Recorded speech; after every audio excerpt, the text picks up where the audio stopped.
Sige, mag-pray ta. Kung gihangyo si Brother Ruperto sa pag-ampo alang sa ito ang pagsugod sa klase.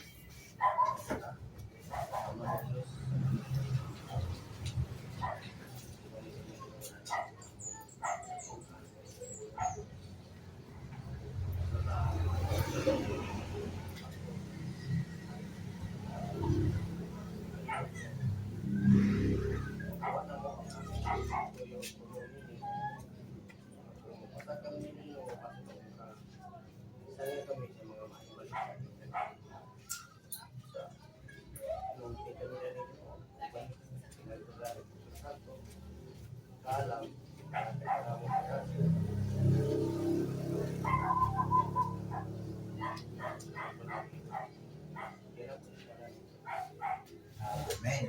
Okay. Okay. Ito ta? Katong kang kuan, katong kang lunglong day wala dito ya. Oh. Ay mo dia. Dito ta, review ta. Oh, kana.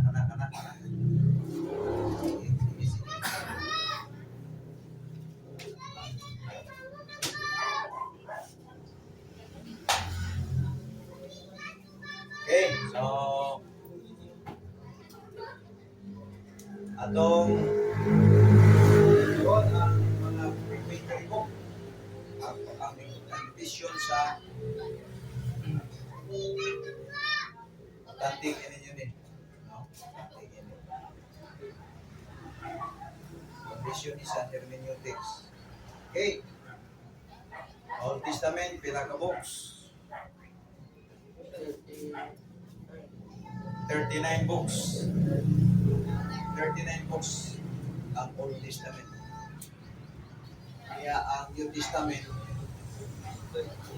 doon ay 27. Total of 66 books. Okay. Atong ginabay, atong nag-discuss ang atong gikuhaan og lesson katong Old Testament o matagkali sa New Testament. No?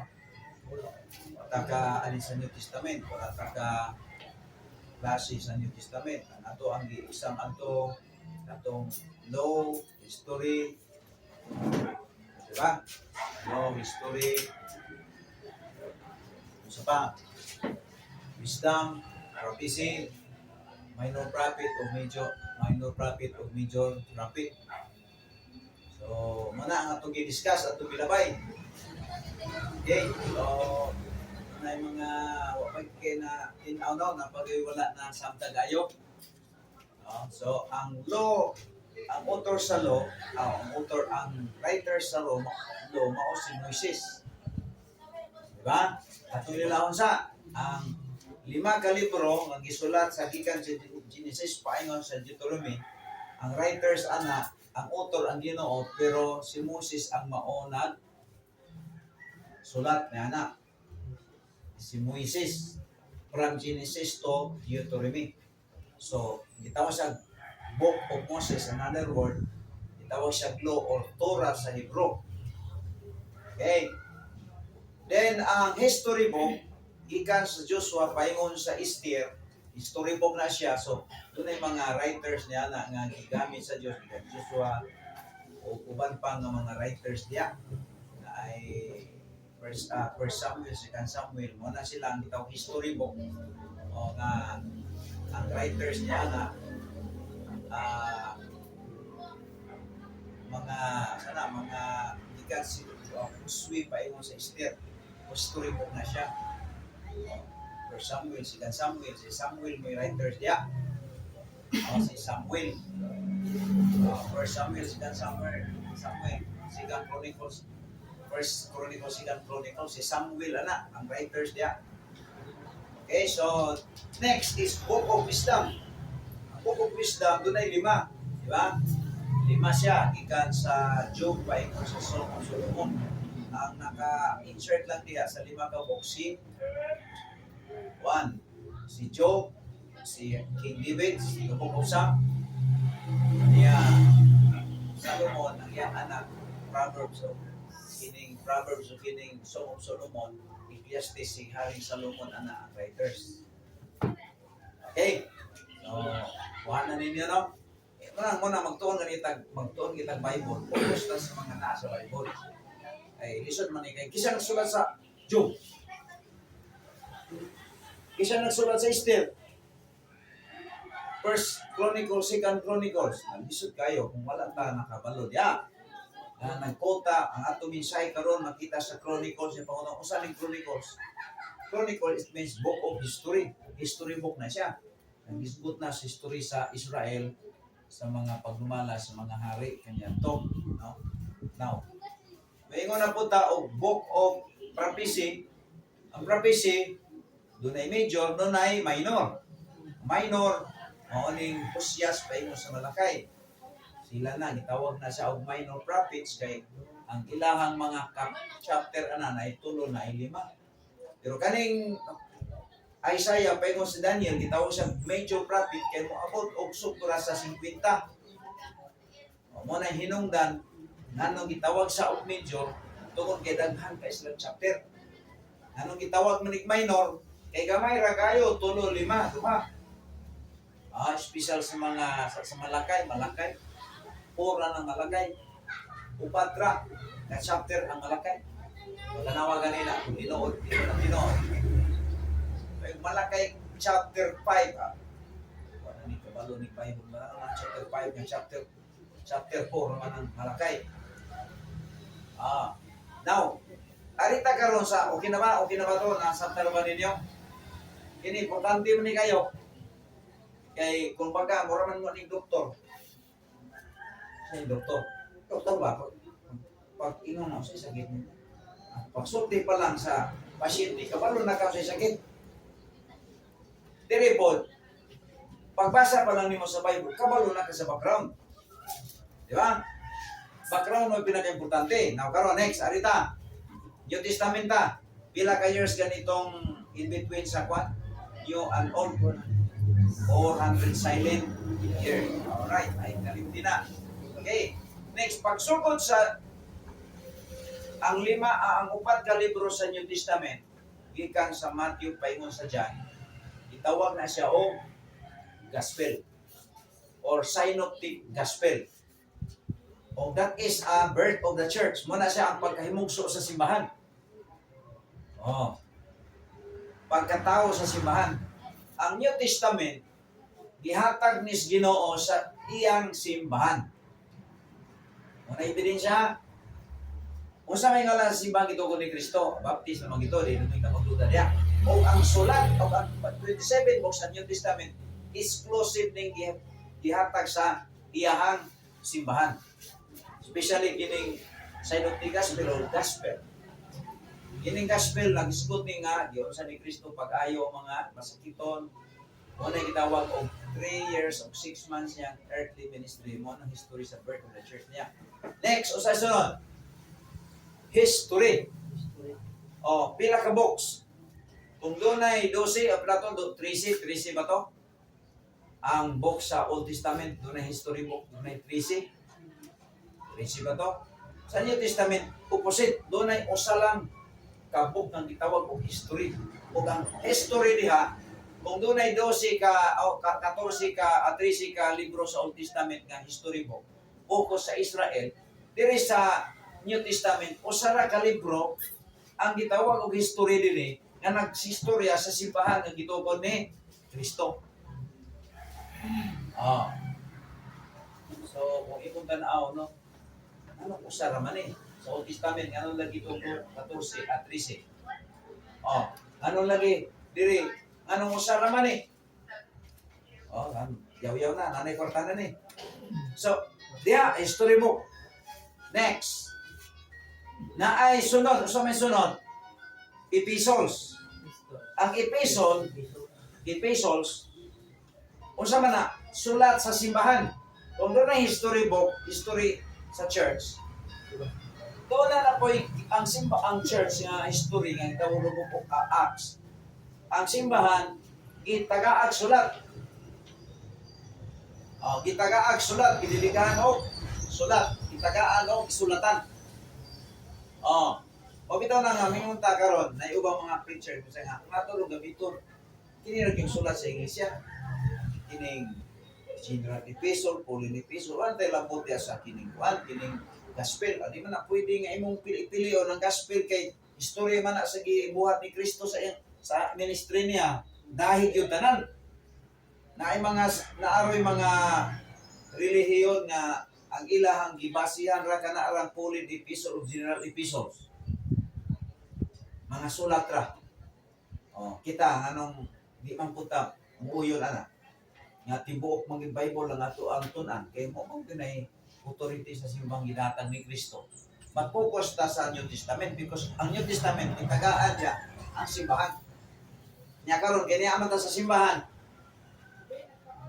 Mao na nga ang simbahan gitagaan magsulat. Kinahanglan ang simbahan manudlo sumala sa gisulat sa mga puso. Now, nadiha epistles. Ang epistles na dublisan ni na ay duha na dubahin siya. Kining Pauline epistles. Pauline epistles, ang sulat ni Pablo ngadto sa simbahan. Itawag Pauline epistles, sulat ni Pablo. Ika na sa Roma, paingon sa Pilimon. O doon ay 13 na ka, libro nga ang sulat ni Pablo. Pagsulat ni Pablo sa Roma, siya naa sa Corinto. Pagsulat niya sa 1 Timothy, 2 Timothy, o bisan pa sa Colossian, bisan pa sa Ephesians, tuwa siya sa Roma. Dapat kabanutan na. Kaya gusto na ito nga ang atong pagpanunlo, dili masipya. Okay, pila, Pauline epistles, pag ingog Pauline epistles, sulat na ni Pablo, tanana. Pag ingog general epistles, gikan sa Hebrew, paingon sa Jude, itawag sa general epistles, kay tanan na naratsada. Daghang kayo nasulat yan, naisulat ni Job, naisulat ni Fadikon sa Jerusalem, naisulat ni James, general epistles. Una, dayon, prophecy, dayon, book of Revelation, usara. Kung ang prophecy sa Old Testament, daghan kayo sila, pero sa New Testament, usa na lang ang gitawag kong book of prophecy, mao ang the book of Revelation. Usa lang, pareha sila, no? Okay. So, mo ni ang gitawag na tuog kanang kasayuran nga makuha diha. Kasayuran nga makuha na to diha sa New Testament. Pagmayon ko tagay ko og books of Pauline epistles 1 to 6. Sama na mata magsugod og Pauline epistles ato ko nang magkuha tong Bible. Romans paingon sa Pilimon. Sige. Mao na sulat ni Paul. Sige. Ato ka sa magsugod sa Romang ukap.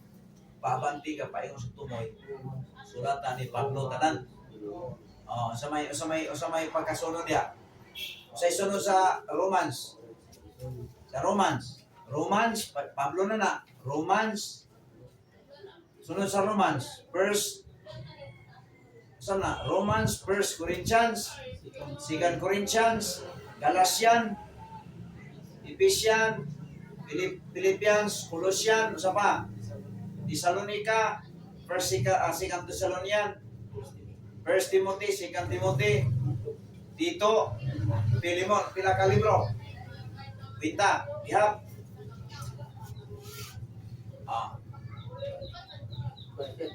13. Kana siya gitawag o si tawag ana Pauline epistles. Pauline epistles kay kana ang sulat ni Pablo. Sulat ni Pablo. Ato gining kuanon. Ito gining klarohon. Klaro kita ani.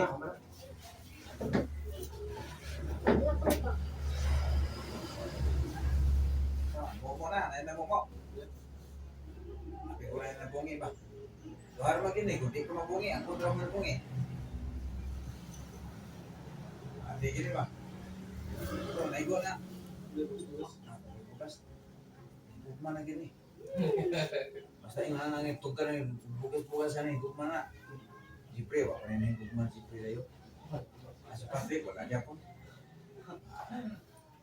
Kani si Brother Roberto. Ano pa mag-apo? May gugma siya ng asawa ko. Ikaw, ganyan ni gugma, ganyan ba?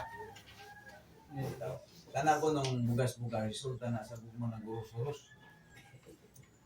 Okay. So, wana, nabiyaan na ka. Ayaw mo pa. Oh. Kuan dito kay aman eh. Ang imo ani. Ko dali kay aron maluwas ka ni. Malo. Okay. Sa tanawa ha, tanawa. Nakita na to diha no ang gitawag og kanang tawag anay. In araw ba? Okay. Now, gikan sa Pilimon, moro man na. Ang sunod ana, sa sunod. Sa sunod sa Pilimon. Pilimon. Hebrews. Oh, Hebreo. Hebrews, James, isa pa. Paingon sa Jude, kung sa may tawagan na. General Epistles. O, General Epistles. Nandi ako, General Epistles. Kay, yung general, kay nalain na ang writers niya. Dili lang kay si Pablo. Kining ang Pablo gani. 13 ginakalibro ng Pablo para sa sulat sa simbahan. O, karon kiniyaman sa simbahan. O na nga kita, di gyud magsilbi nga dili ta mo basa sa sulat sa Ginoo.